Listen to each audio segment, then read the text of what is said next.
Welcome everyone. In today's video, I wanted to talk about Layer 2 2022, what this is and how it might potentially affect the market.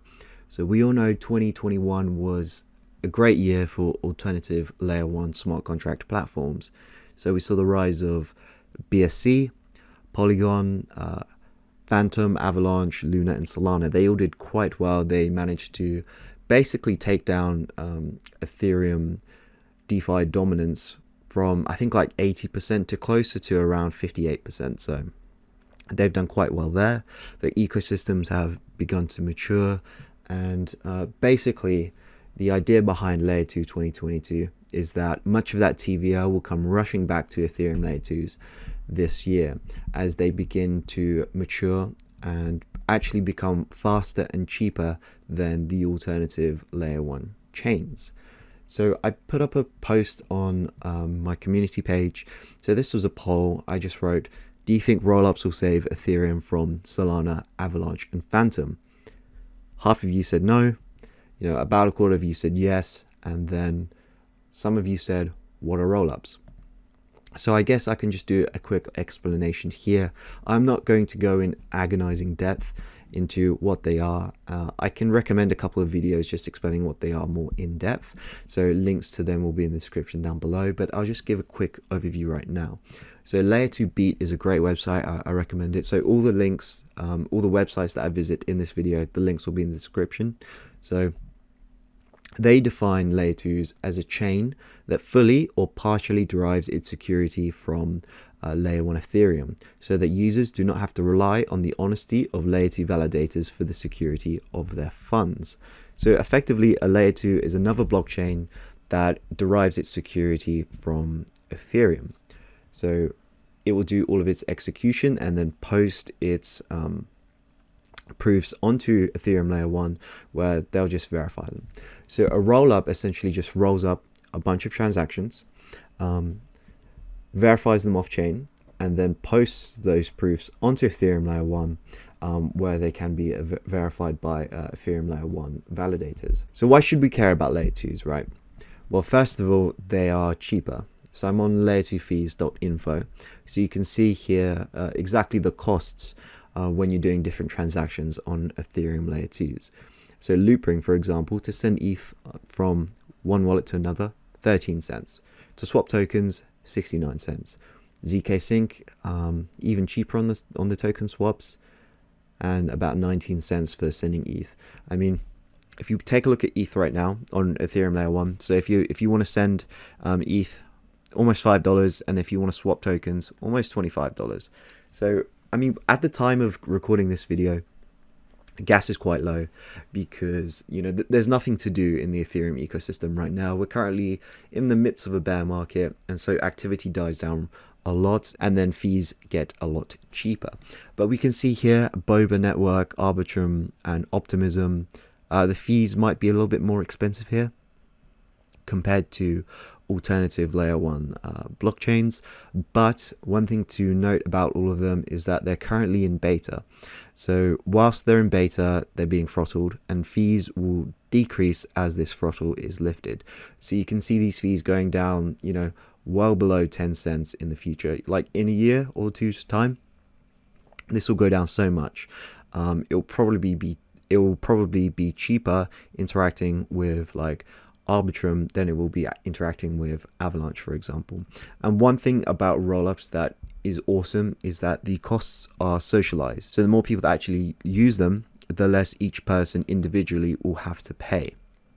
So very much in the future, when they come out of beta and they get like millions of people starting to use these optimistic rollups, then they're going to be extremely cheap.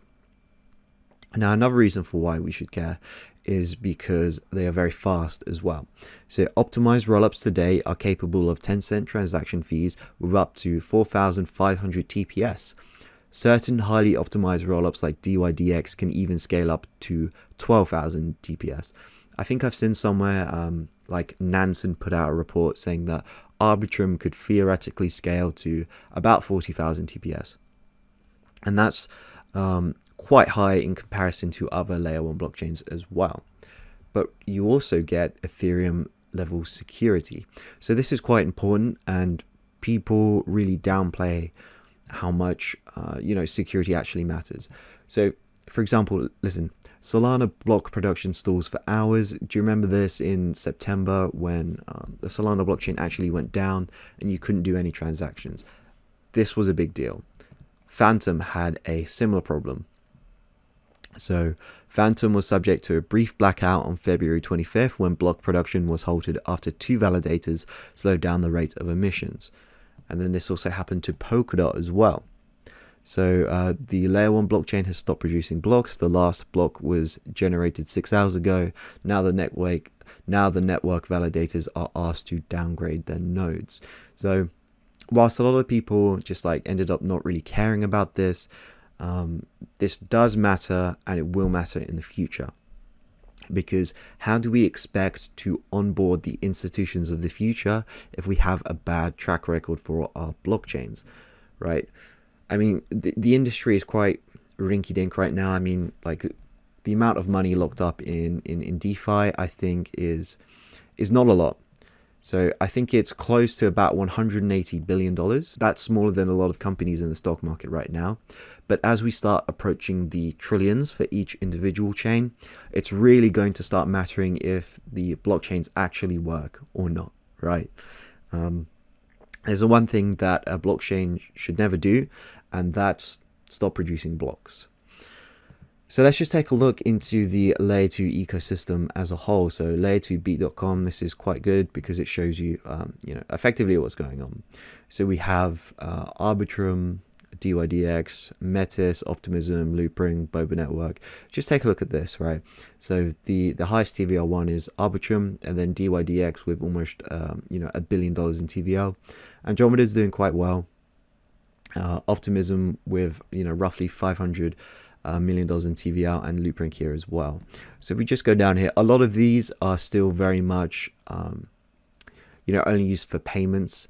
And really haven't matured quite yet. I mean, Arbitrum only came out, I think, last August, and that's similar to Optimism and Metis too. DYDX has been live for a while, and DYDX is a special case because it's built using StarkX. So effectively, it's an application-specific layer 2, so you can only really use DYDX on their particular ZK rollup. But the rest of these, so like Arbitrum, Metis, Optimism, they are universal rollups, meaning that you can build anything that you want on them. So let's take a look at the Arbitrum ecosystem, for example. So on DeFi Llama, it shows here, I think the total is different because it's calculated differently from DeFi Llama to Layer 2 Beat. But we can see here all the projects that are already live on Arbitrum. So we have like Sushi, Curve, Abracadabra, Synapse, D-Force, GMX, 100 Finance, Balancer, Uniswap, Dopex. This is quite a good lineup, and it's fairly similar to what we saw in DeFi Summer 2020.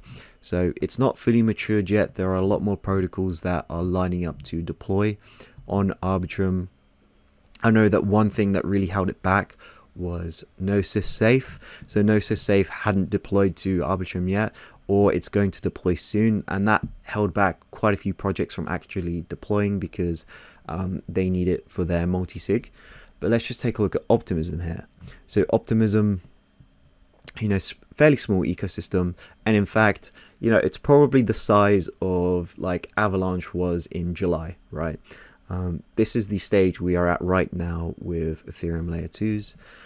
So we can see here the TVL, it started off in like July, and then it got a big boost here in November, and it's just gone sideways since then. I mean, the general market has gone down since November, and so I think more and more people are going to start onboarding onto Ethereum layer 2s.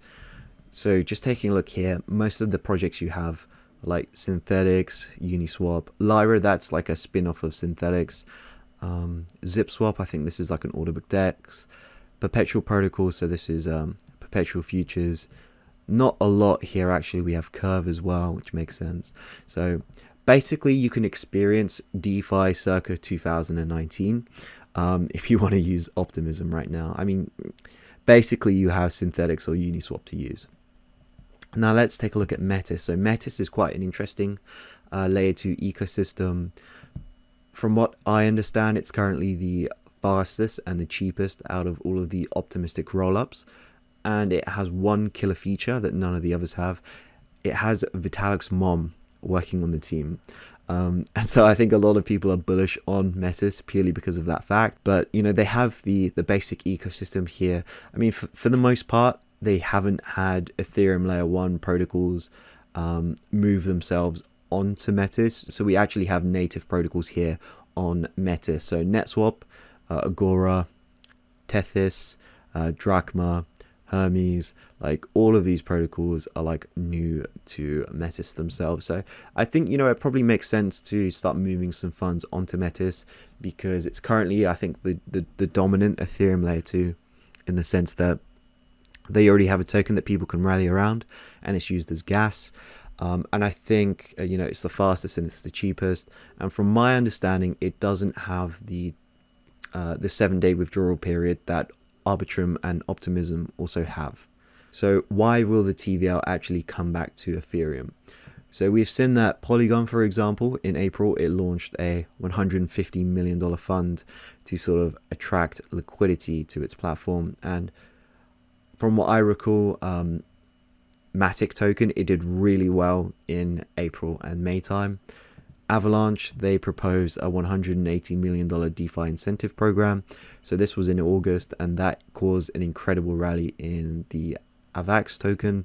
And so Ethereum layer 2s are going to do something similar. They are definitely going to have incentive programs. For example, BitDAO, they've earmarked $200 million in order to back the ZK Sync ecosystem. So they're going to start building out stuff for ZK Sync. So the new ZK DAO will use the capital to help expand the ZK Sync ecosystem through public goods, infrastructure, security frameworks, research and development grants, and investment in other crypto organizations. So they are going to start paying people to build protocols on ZK Sync. So this will come soon. I think later this year, we're going to start seeing a lot more teams actually build on ZK Sync. And this is only ZK Sync announcing their fund, right? So all of those other layer 2s that I talked about. So Arbitrum is likely to do a similar thing. And Metis, I think they, you know, they had a hackathon. I think they do have a small fund. I think it's around $50 million. I might be incorrect on that. Optimism's likely to do one as well. Loopring, they're building their generalized ZK EVM. That will be coming soon. I mean, they're partnering with GameStop as well. So you're going to have all of the GameStop apes using Loopring and aping into that. They're all going to have ecosystem incentive programs as well. I mean, we saw how successful Polygon was at it, and then everyone else started copying it. Polygon, then Avalanche, then I think Phantom's done one.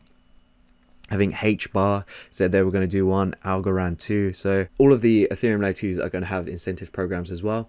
And another thing they're likely to do is actually have a token. So all of these layer 2s, well, a lot of these layer 2s, so Arbitrum and Optimism, they launched without a token straight away. And I think the best way to get people on board to your blockchain is to make them rich. And how do you make them rich? Is by giving them a token to rally around. And they'll probably airdrop those tokens to users of the chain.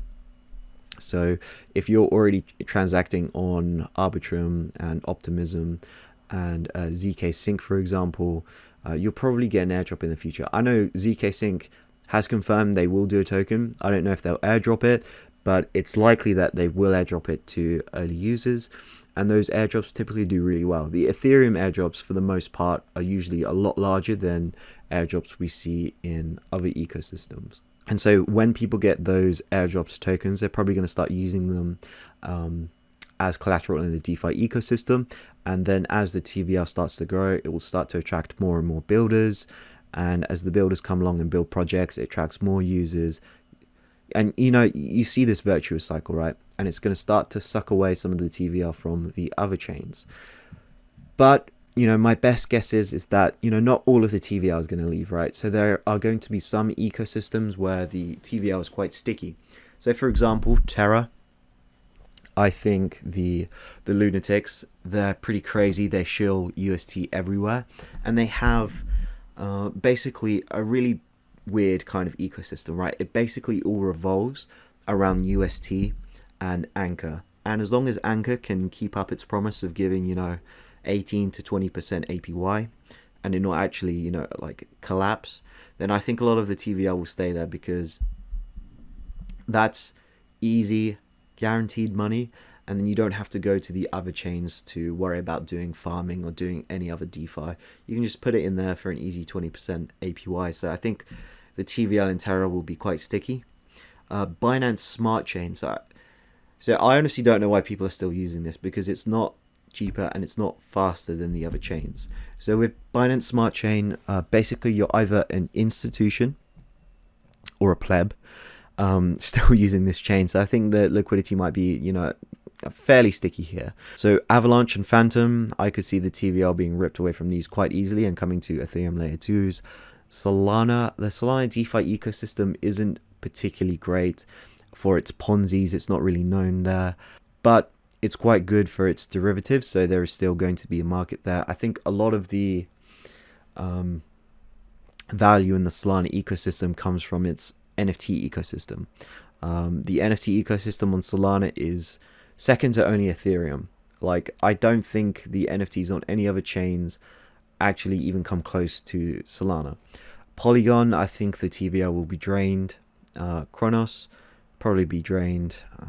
Polkadot never really had anything. So the application-specific chains on Cosmos, I think they might retain their TVL because they have a different kind of user there. But Harmony, that will probably go as well. Unless DeFi Kingdom's TVL is sticky, then perhaps it will stay. But the rest of these, they haven't really sort of gained much traction anyway. I could be totally wrong. Ethereum layer 2s might not mature this year. They might not get cheaper. They might not get faster. But I think I'm right, because every year there is a new narrative change. I mean, 2021 was the year of alternative layer 1s, and I think 2022 will be the year of Ethereum layer 2s. So I hope you enjoyed this video and you learned something new today. Thank you for watching, and make sure to subscribe for more videos like this one.